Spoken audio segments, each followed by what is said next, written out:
Like, I'm just really joyous, and I'm excited, and I'm happy and hopeful, and to the point where I'm starting the second book.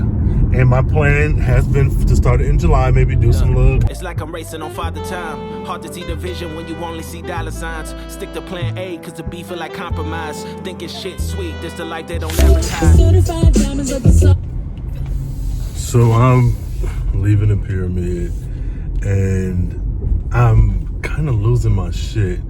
I wrote Loving Ashley, and I've said it before, I've said it in previous videos, I am significantly overwhelmed by the amount of love this book, and by extension myself, is receiving.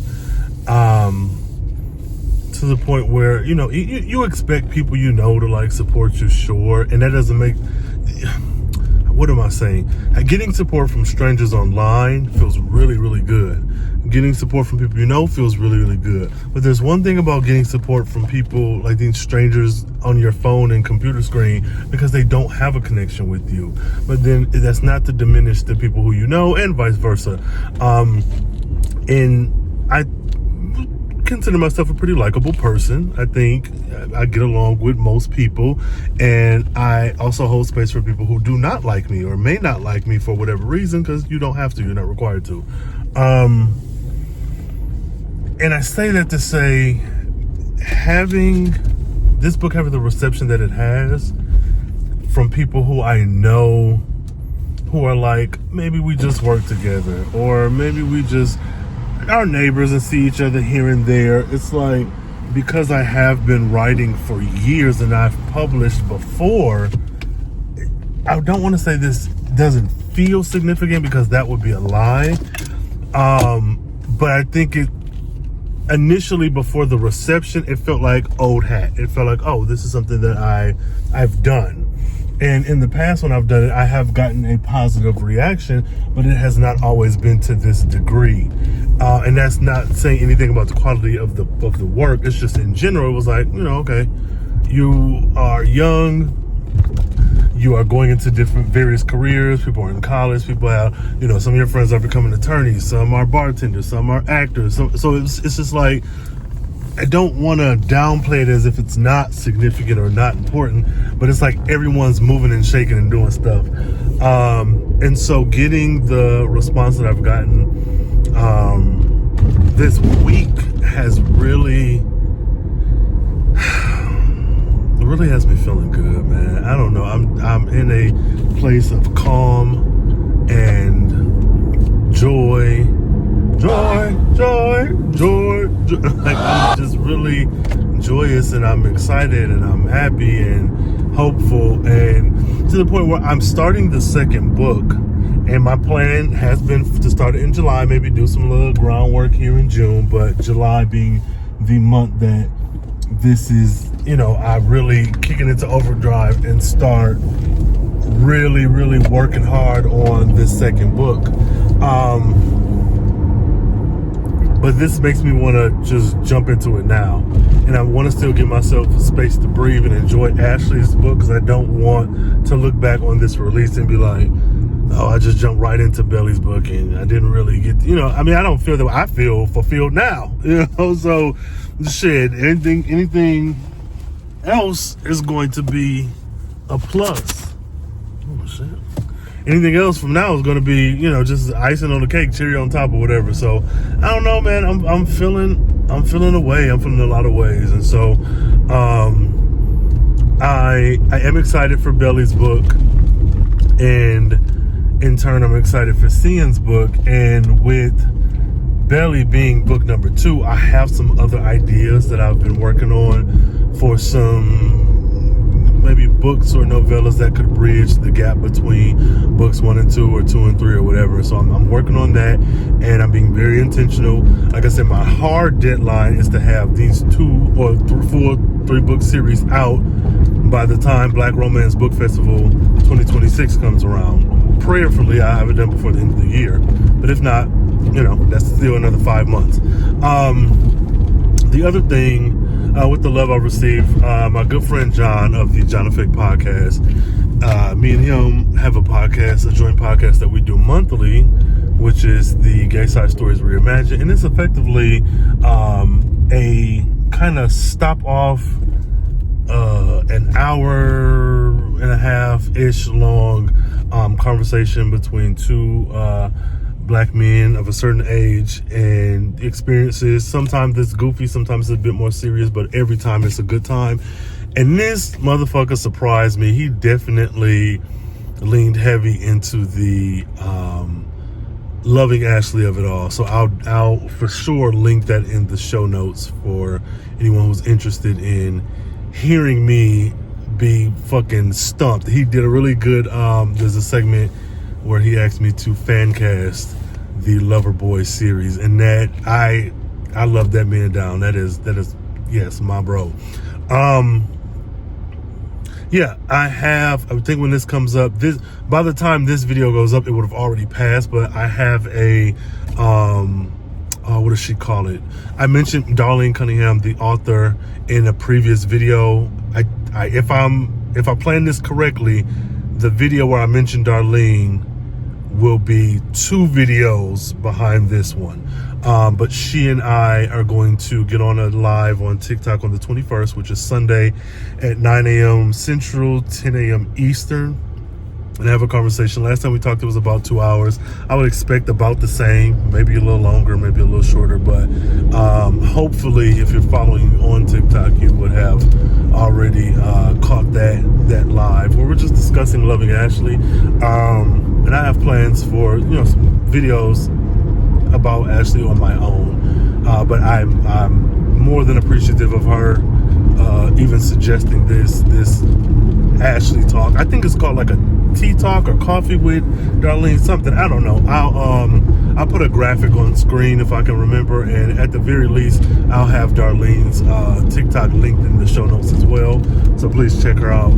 At the time of this recording, her most recent release is Safe Flight. I think it's a romantic comedy book, and I've seen some videos of her preparing for that book and getting it out and talking about the premise and the characters, and chef's kiss. Yeah, I'm overwhelmed. This is like a gratitude vlog, I guess. If I can get a little deeper for a second, the one thing that makes me sad in all of this is that my mother isn't alive to be here to experience this experience with me.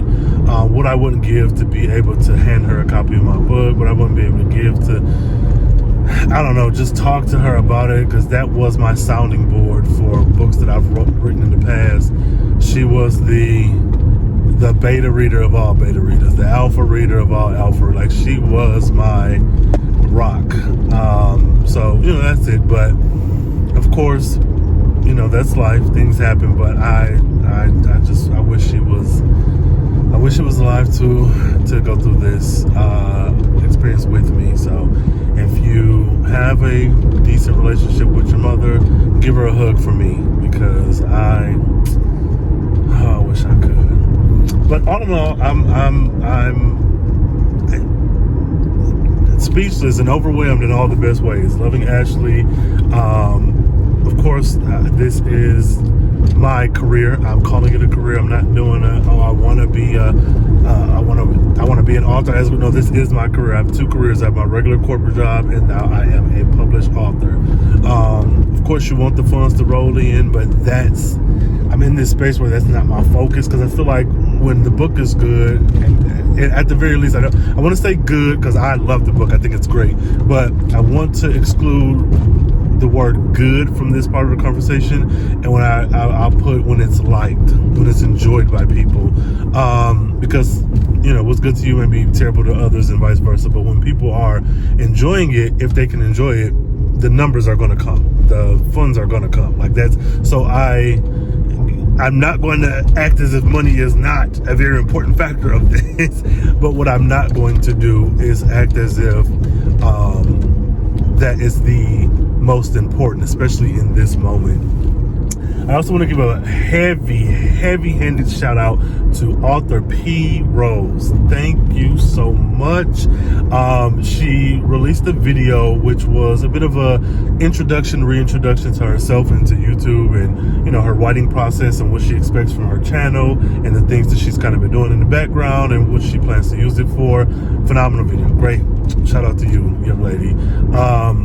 But she did mention Loving Ashley and myself in that video, and I'm gonna tell you right now, I don't care what it sounds like, I wept. My eyes got teary. They got misty listening to her and watching that video, and I'm just like, I want to, 𝘾𝙤𝙡, I appreciate you more than you know.